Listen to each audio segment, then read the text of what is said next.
یہ کہانی ہے ایک ایسے انسان کی جو آج کے تیز دور میں اپنے خاندان کو دنیا کی تمام آسائش اور خوشیاں دینا چاہتا ہے۔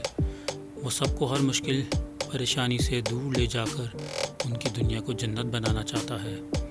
ایک ایسا انسان اس دور میں کیا کھوتا ہے اور کیا پاتا ہے، یہی ہماری آج کی اس کہانی کا مقصد ہے۔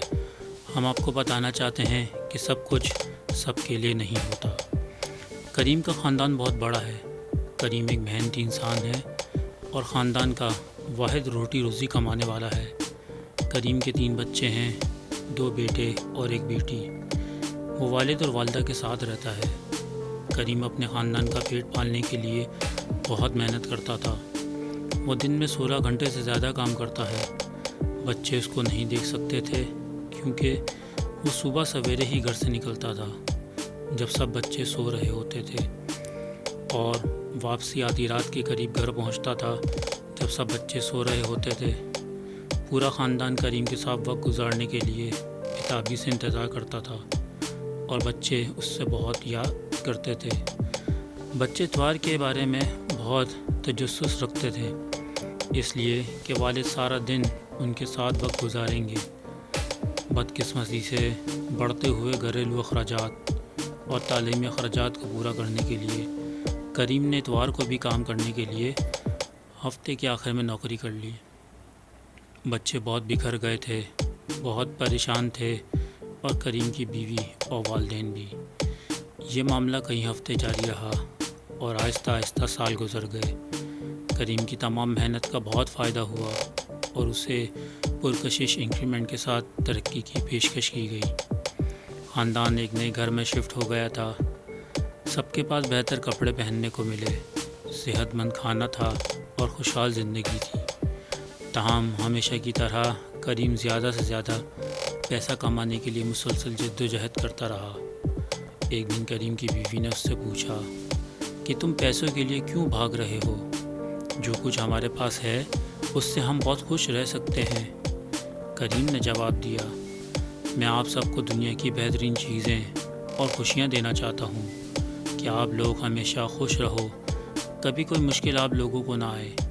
اسی طریقے سے 2 سال گزر گئے اور کریم نے مشکل سے اپنے خاندان کے ساتھ وقت گزارا۔ بچے تڑپ رہے تھے کہ ان کا باپ گھر میں ہو اور وہ ان کے ساتھ وقت گزارے۔ کریم کی اس بھاگ دوڑ اور مسلسل محنت اور مخلصانہ کوششوں نے اس خوش قسمتی حاصل کی کہ اسے شراکت داری و منافع میں حصہ داری کی پیشکش ہو گئی۔ وہ زیادہ سے زیادہ دولت کماتا رہا۔ اب کریم کا خاندان شہر کے امیر ترین خاندانوں میں سے ایک ہے۔ ان کے پاس تمام سہولیات اور آسائشیں ہیں۔ وہ اپنے خاندان کو سب دینے میں کامیاب ہو چکا تھا جس کا وہ خواب دیکھا کرتا تھا۔ پھر بھی کریم کے بچوں نے اپنے والدین سے ملنے کی کوشش کی کیونکہ وہ گھر کے ہر مشکل سے نظر آتا تھا۔ اس کے بچے نوعمر ہو گئے تھے اور اب وہ بچے نہیں رہے تھے، سمجھدار ہو گئے تھے۔ اب کریم نے اپنی اگلی 5 نسلوں کو پرتعیش زندگی فراہم کرنے کے لیے کافی دولت کمائی اور وقت گزرتا گیا۔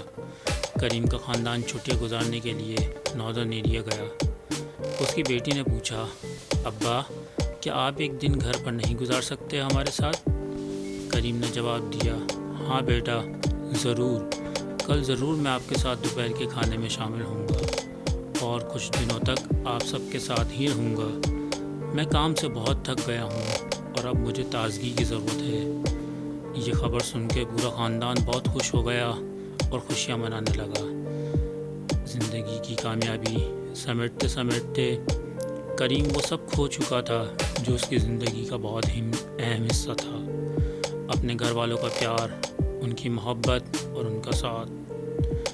اب وقت گزرتا گیا، بدقسمتی نے کریم کے گھر دیکھ لیا تھا۔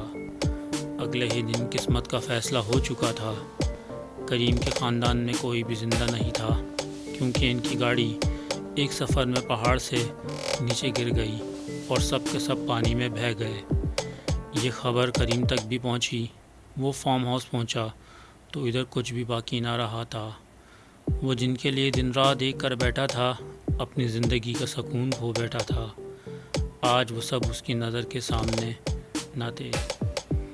بہت چیخا، بہت چلایا، خوب رویا، اپنے گھر والوں کی لاشیں بھی نہ دیکھ سکا۔ اب وہ انہیں دوبارہ کبھی نہیں دیکھ سکے گا۔ وہ لاکھوں روپے ادا کر کے بھی انہیں دوبارہ زندہ نہیں کر سکتا۔ جو کمایا تھا سب پانی کے ایک جھروکے نے برباد کر دیا۔ اب پچھتاوے کے علاوہ اور کچھ نہ بچا تھا۔ اسی پہل اس کو اپنی بیوی کے وہ الفاظ یاد آئے کہ تم پیسے کے لیے کیوں بھاگ رہے ہو؟ اب جو کچھ ہمارے پاس ہے اس سے ہم بہت خوش رہ سکتے ہیں۔ جی ہاں، پیسے سے ہر چیز خریدی نہیں جا سکتی۔